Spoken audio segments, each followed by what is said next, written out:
We are live. Welcome to the Bradbury Challenge, the podcast where three writers attempt to write one short story each week. My name is Maya Good, and I am here with Gerald Hornsby and Chrissy Moss. I personally am having some technical difficulties, so if I drop out, they're going to carry on without me because the show must go on. How are you guys doing today? Better than you. Hey, I was excited. I was like, poor yes, Maya. I've got great internet in this room. I was testing it before the show. I was all excited. And then, bam, Google was like, your internet's not good enough. Yeah, technical problems. It wouldn't be a podcast without technical problems. That's true. There is that. So how'd your writing go this week? Good and bad? My writing is shit, so let's just get that out of the way. Why was your shit? Chrissy. I want to know why yours was so bad. Because very little of it happened, and the stuff that happened was just lame. I'm like, where are my words? I have better words than this. Mm-hmm. So yes, that's where my writing was. Definitely, I have better words than this. I started trying to write out of order to see if that would help, to kind of just shake stuff loose. But I think, with all the chaos of moving and then leaving stuff and having to get a new place and everything, that I'm just off my game. So how are you guys doing? I started... I've been bouncing back and forth between a couple of projects again, which isn't always a bad thing. Sometimes I need that break. But I ended up having to take a couple of days, mental break from everything in order to keep going. But I have been re-editing one of my stories because I want to get it published. Nice. And it's one of the short stories I wrote for this Bradbury challenge. So I added a bunch of words to that and edited it some and made it flow a little better. And I've also been working on a story for Greg. Okay. That it was his idea, and so I wanted to flesh it out and give it some life for him. Good. There you go. So that's pretty good. How about you, Gerald? Yeah. Not Not you too. Well, it's. I always had trouble writing in summer. I sort of accept that, and it's very hit and miss, and there's too much going on, and Yeah. So but it's okay. So what I've been doing is one of my writing group, my critique group. It was my turn to submit this month, so I was getting a couple of pieces ready for that. And what I did, one of the pieces is the first chapter of my NaNoWriMo novel for November. Oh, so what awesome. I just thought I sort of wanted their feedback just generally on it, not specifically. So the other piece I've written is ready to critique, and that's fine. But I just wanted them to read something and say, does it work? Doesn't it work? That sort of thing. And what I did with that piece is I actually rewrote it as a piece of flash fiction. So my short story this week is like a flash fiction story based on the first chapter of my NaNoWriMo novel, maybe. Yeah. I think I'm having an identity crisis because none of my words are at the quality that I'm used to writing at. And I'm starting to wonder if maybe this is the best of my ever writing. Maybe I'm no longer a writer and I'm broke. I've broken in some way. And I know I'm not the only person that goes through this. It's like you write and you write and you write. You write some stuff that's somewhat decent, and then all of a sudden, the only stuff that comes out is crap. And you're like, maybe that's all I had in me. Maybe I can't write anymore. I think I'm hitting that. Like I've broken. Oh dear. That's not good. Yeah, that's where I'm at. I'm laughing about it because it's a little bit of gallows humor, but honestly, I kind of feel like that. I'm like, maybe the rough draft of past is like the pinnacle of my like success. I think you can sometimes get a bit bogged down in what you're writing, and you don't seem to you don't seem to sort of improve on it and get any better. So maybe I felt like this a lot of times. So I've One tended second, to. I have background voices, so just 1 second. I'm gonna mute myself. Keep going. Okay. Yeah, I've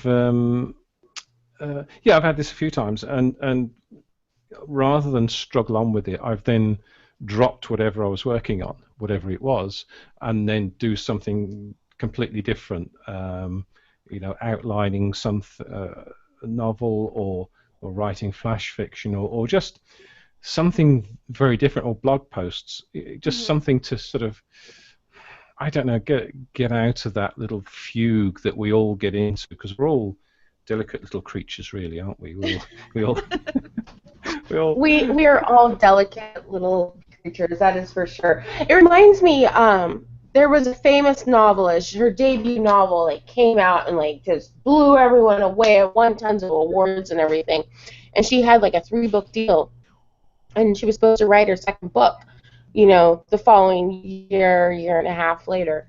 And she ended up with writer's block for 5 years and had to bail out of the contract because her internal fear of not living up to that first book was so great that she couldn't keep writing. And it was only like 10 years later, after she totally trashed the contract and no one remembered who she was anymore, that she was able to start writing again. That is terrifying to me. That happens to a lot of musicians who get one-hit wonders. That they get those one hits and then nothing else lives up to that first one. Like Psy, he hit the top of the YouTube charts. He has more views than anybody else in the entire world on YouTube, and he has a #1 hit that lasted forever. Second one, not so great, or not as great, didn't hit as high. Well, he's still big in Korea. Korea. Well, that's the thing that a lot of people talk about, these one-hit wonders that people don't think about, is usually that one hit was like their debut or something. It probably took them years to perfect it, and then they're expected to come out with the next one in a year. Yeah, and there are some who do that, and then there are some that are like, they make that one, and then they disappear and they never make another one again. Yeah. Oh, this is a depressing conversation. Okay, so now we're all going to get some rocks in our pockets and walk into the lake together. We can hold hands, though, so that's okay. Yes, exactly. I've been, so for the last week, it's been conversations with several people about confidence and having self-confidence and getting past those blocks. And I know Greg and I had a really long discussion about it because he's having trouble at work being confident in his job. And I'm having confidence in my new job because I'm expected to ask people, do you need this product or do you not?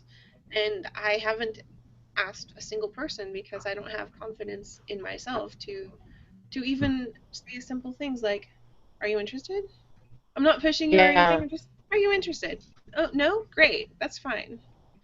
But, I'm still just trying to figure out how to do it in the first place without adding extra stuff in there. And it's yeah.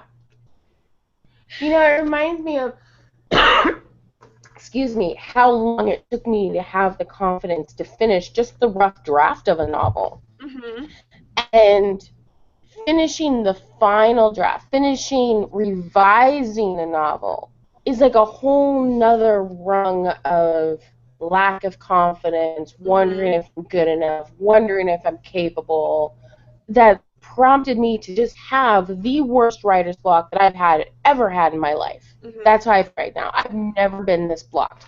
To the point where it used to be if I had writer's block, I could make myself write a few words. Okay, I've got writer's block, write 100 words of anything. And it would kind of like jiggle it loose, you know? It would kind of prime the pump, and then the words would start to flow. And usually the first couple pages were crap, but after that, I got my voice back.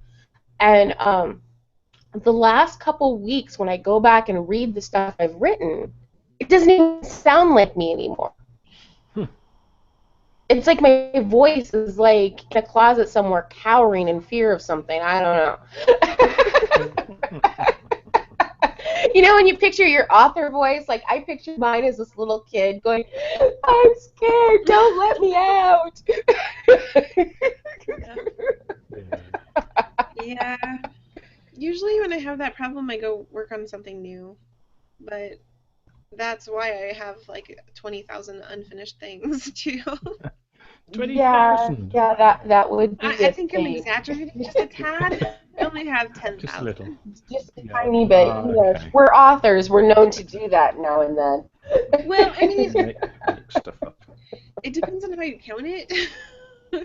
Because I have those lists of ideas, the Crikey. the brainstorming that you never actually reread again. Yeah. Let's not count those. Oh. Totally. So, Gerald, what do you think causes this? Do you think it is just lack of confidence, or do you think it's something deeper? Do you think sometimes the well just runs dry? I don't think so. I think it's. I think writers have this sort of psychological issue where we're creating something, and I suppose it's not just writers. I suppose, although I wouldn't know, I suppose a lot of other artists have the same issues where they're creating something, they're investing a lot of time and effort and thought into creating something, and you're going to be judged by this thing, and if you're at all anxious about being judged, then the easiest thing is to just not finish anything, because then no one has to judge you, and you're not in that situation of being judged. But I think one thing I did years and years ago was join a short story, a sort of critique group. It was quite a tough one, and the guy who ran this always said, critique the writing, don't criticize the author, and he banged this into people. And after a while, you create something, and then you divorce yourself from it. So you've got this thing, this story, this piece of art, and there it is. And if people don't like it, it's not a criticism of you. It's just, they don't like that particular thing. It's not to their taste. So you don't worry about it. No one says, oh, you can't write because that particular story didn't work for me. You get over that. So so that helped me particularly, and I don't generally have. I'm not afraid to publish my work, even though I don't publish it. It's only because I'm lazy I don't publish it. But yeah, but it's not a fear of being judged or criticised or critiqued. That's really, really good stuff, Gerald. I'm glad that there's a lot of food for thought in that.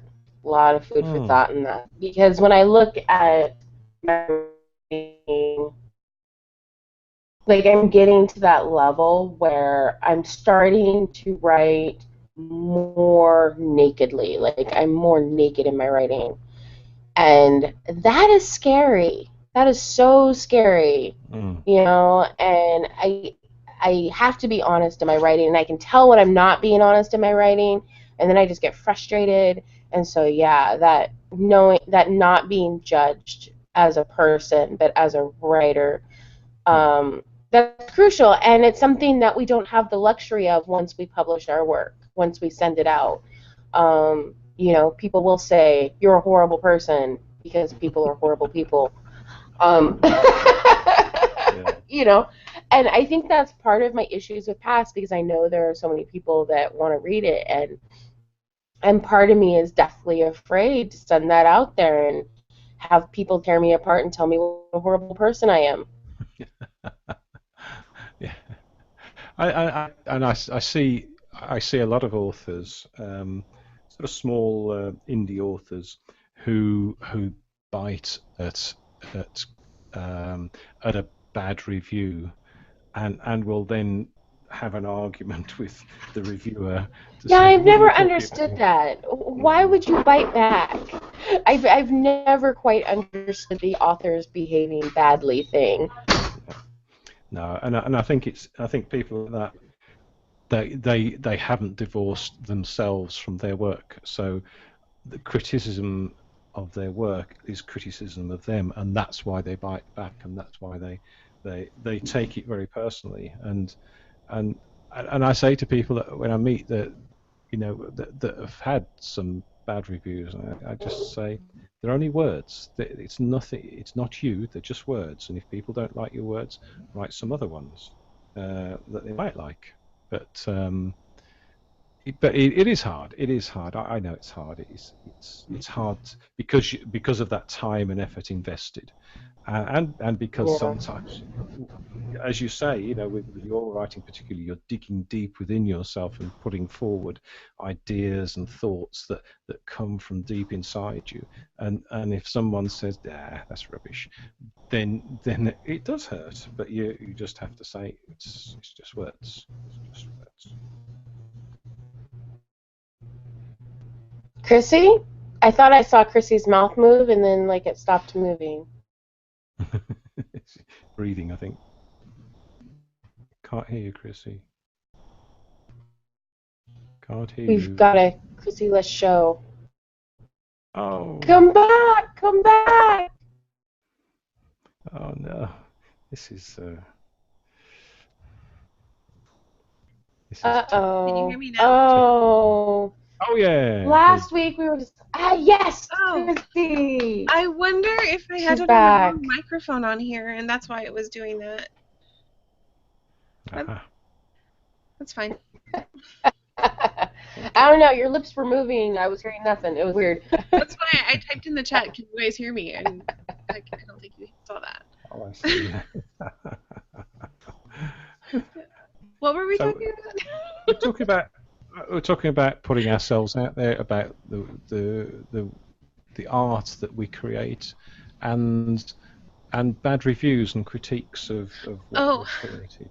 so I got a bad review. All it says is, um, I believe I can't wait to read more from this author. 1 star. Like, Uh, okay. It said, I wish this was better. I'll read. I can't wait to read more from this author. 1 star. So, you know, I don't mind bad reviews. Like, well, for me, it's like if someone says a story, it's not good, it's crap, it's irritating, right. that's one thing. I But think, for them to do personal attacks, that is what hurts me. I get that from YouTube. YouTube has made me gun shy. oh, yeah. Yeah. So I feel that reviews, yes, they can be useful because I take a lot of encouragement from the fact that I get so many nice reviews that yes, I do know what I'm doing and I am good at telling stories because I keep seeing, people I don't know and people I have never met who keep writing reviews and saying, this is a great story. I wish there was more. I want more. I want to read more. And that's encouragement. Mm. For the few bad reviews I get, it's either somebody who's not my audience and probably shouldn't be reading my books anyway, or somebody who is like, it, I wish it was better and I can't wait to read more of their stories. 1 star. And it's like, it makes no sense. You clearly, did you even read the story? I don't care. So, That's Yeah. funny. Or I but maybe saw. a lot of people click 1 star when they mean 5 stars. They think 1 star is like the best, and it's like you're misreading Duh. that's how this also a works. possibility. This is not how this works. This doesn't mean what you think it means. It does not mean what you think it means. Yeah. I saw an Amazon review once where someone said, I ordered this book to take away on holiday, but it arrived late, so I couldn't take it on holiday. 1 star. Yep. What?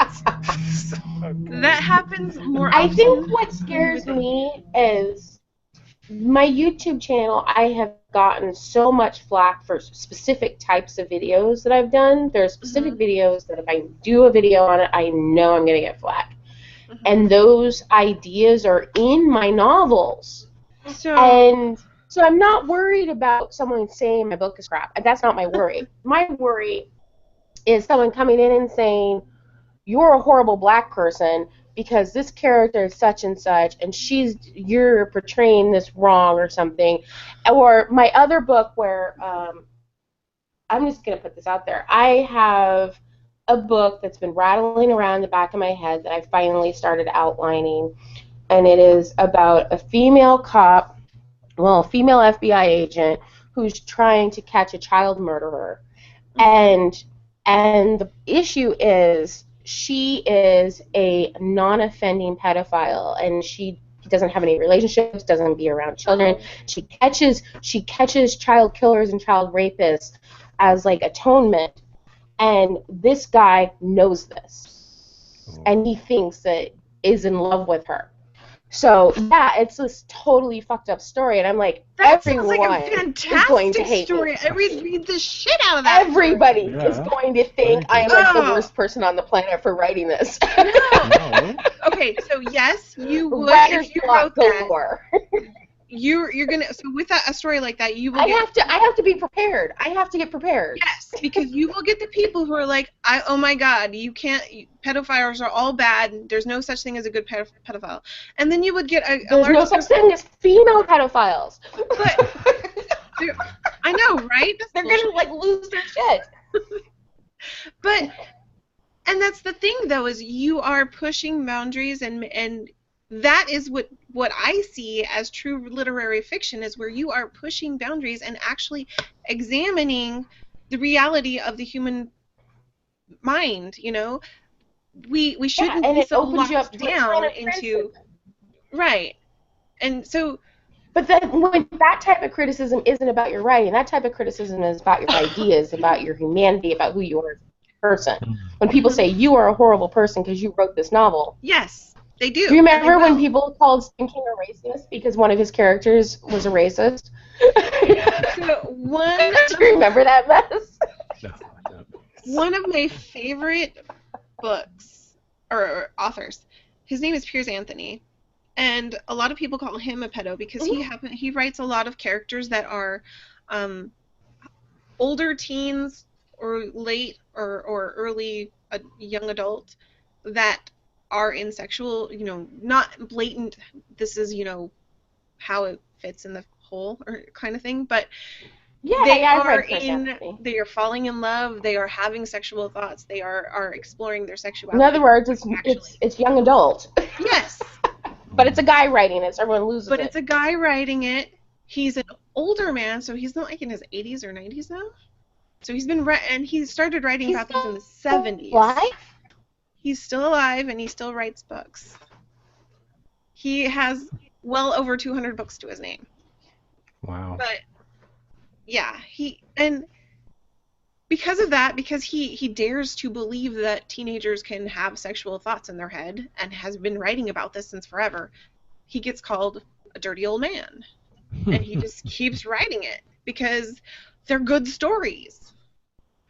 Yeah, like Piers Anthony narrated a large portion of my middle school years. I read a lot of Piers Anthony between grade 7 and 9, and that was a period where I was really struggling in school, and I wasn't really socially, not like academically, but I was like really struggling, and I could dive into books and they would touch part of my soul. I recognized a part of either my humanity or somebody else's humanity or something I'd seen within the pages of a book, and it made me feel not alone. And for me, like, I can honestly say, if it wasn't for Pierce Anthony, Roger Zelany.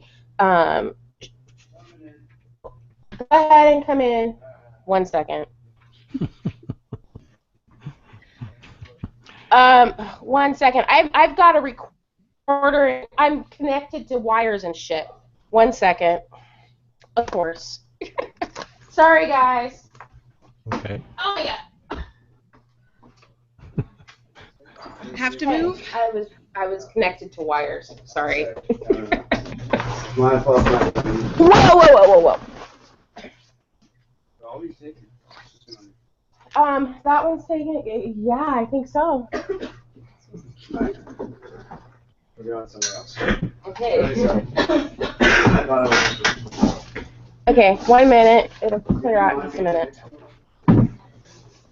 Oh, my mic is all connected to my headphones. It's all tangled up.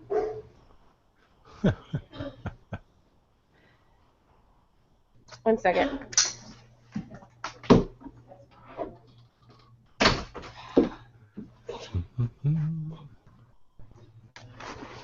Patience. It's a virtue. Really? Even after all that, they didn't even close the door. Okay. I'm being nice. Practicing non-attachment and compassion. Non-attachment and compassion. Wow. I know, non-attachment and compassion. Being a Buddhist is so inconvenient. I just want to be bitchy and annoyed. Dang it. Yeah? It's great. They moved us, and I'm in a much nicer room now. Well, that's nice. So I'm in a really nice room until Thursday when I move out. Okay. So what I was going to say was, I know for a fact that if it wasn't for writers like Roger Zelany and Pierce Anthony and Ursula Le Guin and Sylvia Plath, I wouldn't be alive. Because as a teenager, I was a mess. And I totally would have killed myself if it wasn't for literature. Right.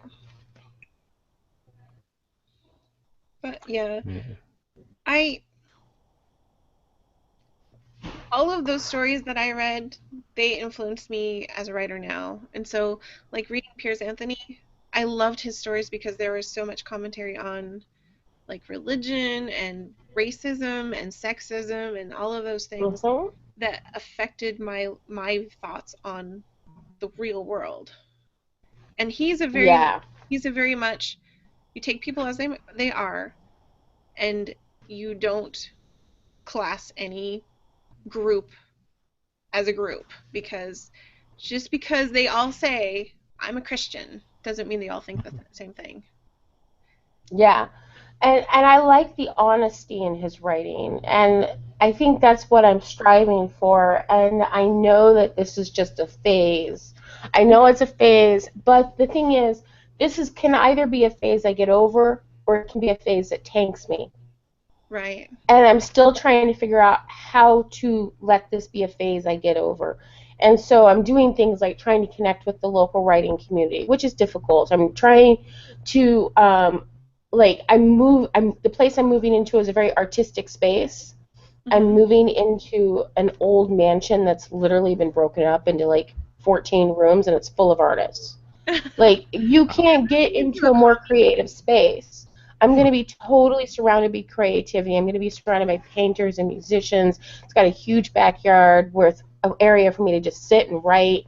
Like, I'm trying to put myself in positions that will make writing feel easier. That's good.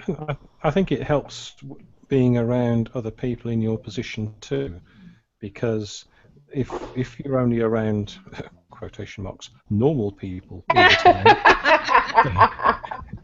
they don't understand what it's like, and you can't explain it, and they just say, well, for God's sake, you're only writing words, just write words. But it is. It's yeah. So I quite enjoy when I get together with other writers, and you are all the same. You are, all of you have the same issues and the same problems and the same lack of confidence from time to time. It might not all be at the same time, but yes, we do. Oh, yes. Which is probably a good thing we don't all have it at the same time, because that would be bad. Yeah, there would only be books published like once every few years. And, like all the literary folks would be like Donna Tartt. We would every 10 years out comes a new literary book. I so don't want to be that writer. No. I really don't. And if I don't break this, I'm going to become that writer, and I do not. I want to. Ideally, I would like to be able to write a novel every year, every other year. Like, I'm not one of these people that feels like I have to write a book like 4 times a year or whatever. Like, I'm fine with writing at a slower pace. It's taking me a while to be fine with it, but I'm recognizing that that's just part of my journey. But I would like to actually, have a second book come out and have people still know who I was. Right? I mean, it seems now more and more that you have to publish like at least 3 times a year in order to keep just relevant. And some of us it's easy for, and others of us like me, I did 3 in 1 year and I was amazed, and now I'm struggling to get another one finished, and I'm like, it's especially if you're in genre fiction, you have to. If you're self-publishing genre fiction, like in some ways, like literary fiction folks have it harder in some ways, but in some ways, like we get a pass on that. Right. Like no one expects us to write 3 books a year, and if we did, our readers would be like, "Why are you writing so fast? You're going down in quality." Like they would not like it, and so like we get a little bit more leeway on that. I look at you guys and I'm like, oh my God. Like, I cannot imagine having that kind of pressure that you have to write ahead of the Amazon algorithms. Well, and yeah. I mean, let me see. When I don't remember the last time I published something. Huh. Wow. Amazon says I published it in April. So I haven't published anything since April. But I've been pushing my newsletter and trying to get people to notice me. And because I have a complete series, that makes it a little easier. But even so, I haven't published anything since April. So like I need to finish a short story and put that up or something. Yeah, it's I mean that's only 4 months. It's not a bad thing. And there's a danger that you put too much pressure on yourself by feeling that you have to stick to this timetable. Right. I think this is the biggest reason why I am so against Amazon having control of everything, because our creativity does not run on the same timeline as their algorithms. And if everything is all about the algorithms, there are a lot of voices that are never going to be heard because they can't write 3 to 4 books a year, and it used to be that 1 book a year was considered high pressure, and I don't think that's fair to writers. There are a lot of fast writers that can do it, but can they do it for 20, 30, 40 years? Not everybody is, not everybody's capable of that. Not everybody's Pierce Anthony. Or what's her name? That famous romance writer who just churns them out. Nora Roberts. Yeah, Nora Roberts. Not everybody's Nora Roberts. And she's good at it. Not only is she so prolific, but she's actually a good writer. Yeah. Not everybody is her. Like some people write like a decent novel every couple years. Some people write amazing novels every few years. Right. And there needs to be room for all of it. There is room for all of it. It's just that if you write slower, it's going to take a little longer to get noticed unless you have a lightning strike. You have to have the breakout. And even if you say it takes longer to be noticed, but the algorithms are the algorithms. And if everything goes to Amazon, let's say, iBooks just implodes or Nook implodes and there's no more bookstores. Like imagine like an Amazon-only world. You're right. That's scary. That is a really scary prospect for me. Like, to me, that is my post-apocalyptic novel. like everything is Amazon. They run everything. Yeah, I've been publishing since 2012, and I am just starting to get a small following. So Yeah. and to be fair, up until last year, everything was short stories and novellas that were not connected or anything. Yeah. I finally got an actual series, so that's what's starting to kick off me being noticed. Yeah. So I've definitely decided that I'm going to submit past for traditional publishing. I don't think, like, I tested self-publishing with my short stories. It was really more about a test of myself, to see if I liked it, to see what it took, to see if I was capable of it. And I didn't really like it. Really? Yeah, I didn't. Yeah, I felt Are you like... going to finish those 4, though? Oh, they're all up. They're all up, and I'm going to finish The Color of Color, and I'm going to finish that series of short stories. Like, that's getting finished. And The Color of Color is part of that series. It's going to be one of those collections where it's several short stories and a novella. Mm-hmm. But for my novels, for Past and Mirror on the Mountain, I think all of those are going to go traditional. Mm-hmm. And that just is a whole nother level of headache. But it's a headache that I'm willing to have. Yeah. Yeah, I think it's good. I think it's good if as long as you're aware of the pros and the cons of each method of publishing, and obviously, you're subjecting your traditionally published novels to the gatekeepers. Yeah. So that's, but it's fine. I can see, even though I'm an ardent self-publishing fan, I can see the advantages of having a traditionally published book. Yeah, especially for the first one if you're writing literary fiction, because your debut literary novel is the novel that you have the best chance with.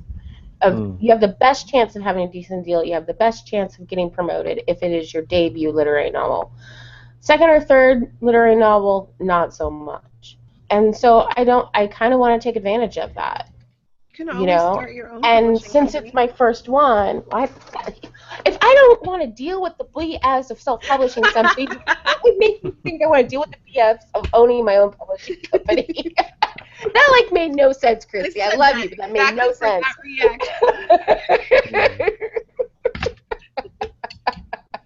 I'm an instigator. What planet? And on that note, is there anything that you guys would like to read today? Now that this has become writer's therapy hour. We should totally rename this show Writer's Therapy Hour. Yeah, that's a good idea. Probably not this week. Not this week. How about you, Gerald? You gonna read something lovely for us? Yeah. I've got the writer's prompt. Oh, well done. We haven't done that in a while. No. Yeah, I know. Well remembered. This is that little 372-word flash fiction that I mentioned earlier on in the show. Okay. So,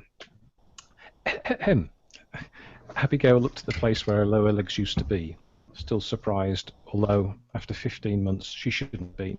She wasn't angry with the people who planted the IED, whether they be Afghan children, the Mujahideen, or even undercover CIA operatives. She wasn't angry with her government for sending her to fight someone else's war on false premises. She wasn't angry at all. She was resigned. These were the cards life had dealt her, and they were hers to play, stick or twist. Just don't bust. As she wheeled herself out of her bedroom, she stroked the framed photograph of her brother, Adrian, shown posing at the top of some mountain or other, a big contented smile on his face. She knew he was currently somewhere in Syria, out of contact, but using his training and experience to try and save the lives of kids caught up in the centre of yet another complicated and destructive conflict. She wished he wouldn't do things like this, put himself in dangerous situations, but she recognised in him the same genes that had once controlled her own decisions. She checked her emails on her phone. Once again, there was nothing from him. One day, maybe, he'd return to the UK, take up a safe, sensible job in a local hospital, and settle down. She smiled. Yeah, and she'd be doing long jump in the next Olympics. She was still preparing her breakfast, porridge as always, when the doorbell rang. She checked the clock on the oven. Too early for Sam to be collecting her to take her to work. Maybe there was some post that was too big for the narrow slot of the letterbox. Too early for that even.